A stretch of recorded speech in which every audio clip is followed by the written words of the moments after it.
This is Frank, and you're watching part 1 of Power Concepts Excel Top 10. This topic is going to be FlashFill, one of my favorite cool features of Excel. What you're first going to notice is if we need to put the full name into this column here, we can do this with a formula.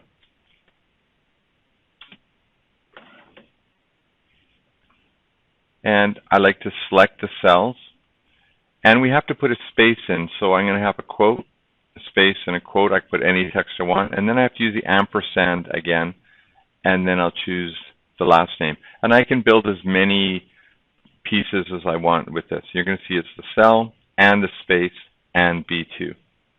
And then once I got one formula, then I can copy that down, double click, and it's all in place. The downside, or the good side with this, is that if I change some information in any of these cells, it's going to update to this information. Maybe I don't want that, then I'm going to have to select and do a copy and paste its values to make it not a formula anymore. Another way that I can do this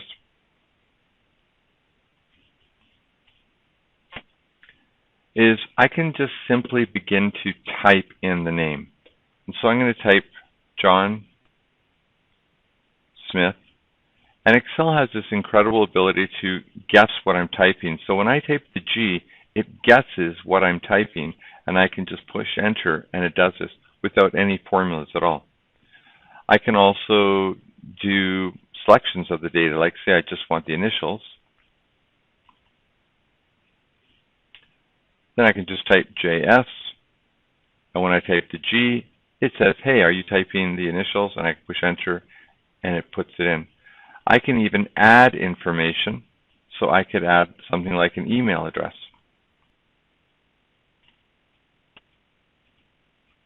And it will put in the rest of the information for me.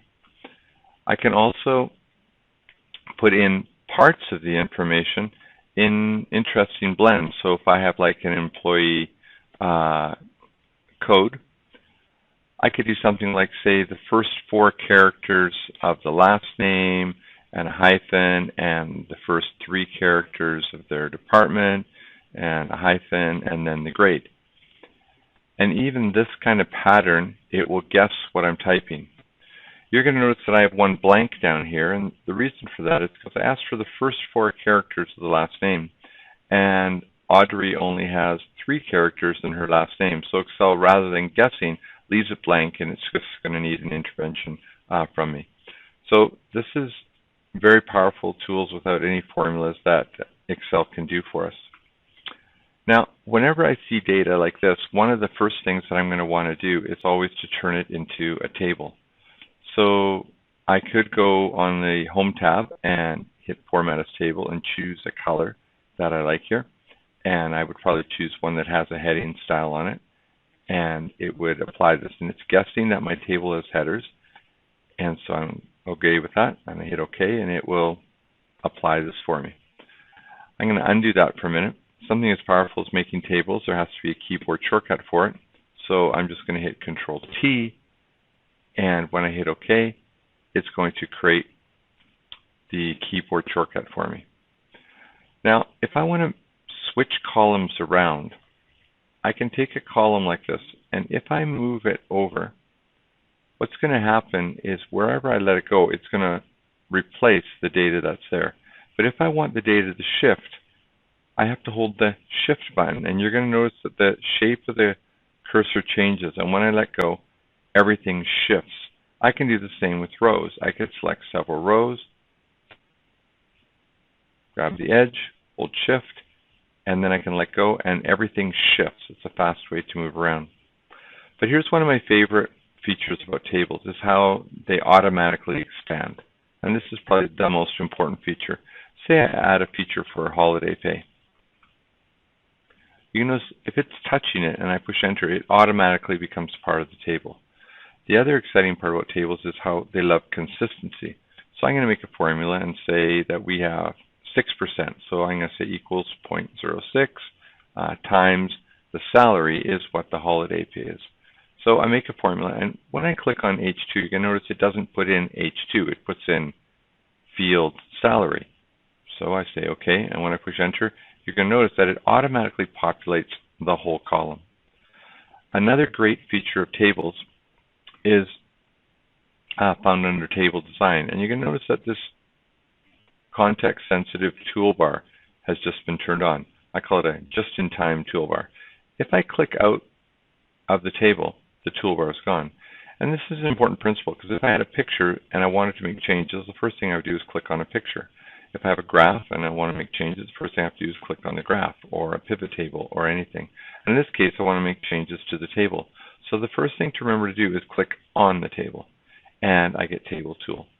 And here I get a new feature called the total row. And when I turn this on, it automatically totals on the bottom of that row. I can turn that on and off with the keyboard shortcut of Control-T.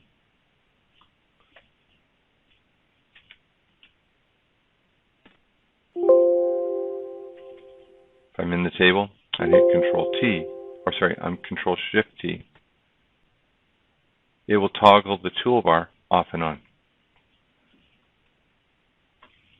If I do a filter, and I filter for, say, development, you're going to notice that the total arrives just for that filtered information. If I also want a total under salary, I can click here, and I can pick from one of several features, counting, averaging, and I'm going to say sum. Under a column like department, since it's text, the only thing I could probably do there is a count, and that would be also useful for me. Now, to get the data back, I'm going to use, under the Data tab, there's a Clear option. And what's nice about this is that it clears all the filters on the whole screen. Otherwise, I could go to each individual filter and clear them, but this can be a lot of clicking. And you're going to notice that I've added this by right-clicking onto my Quick Access toolbar. And so I've got my Clear Filter button right here. I'm going to hit Clear, and the data is cleared. If I do another filter, you're going to see the new results, and I can hit Clear and get the data back.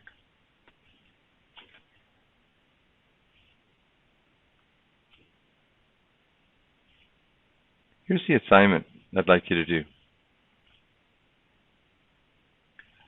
I want to turn this data into a table.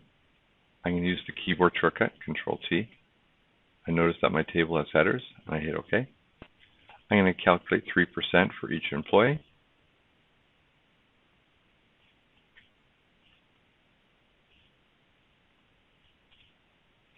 I'm going to calculate the EI.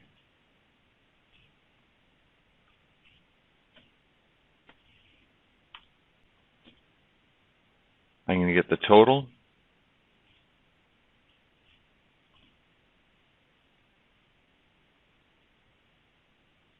I could have used a sum function, but I'm going to use those two just in case something else gets added.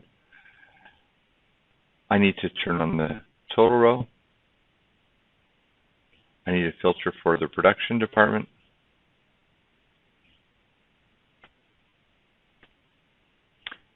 And I'm going to get my answer.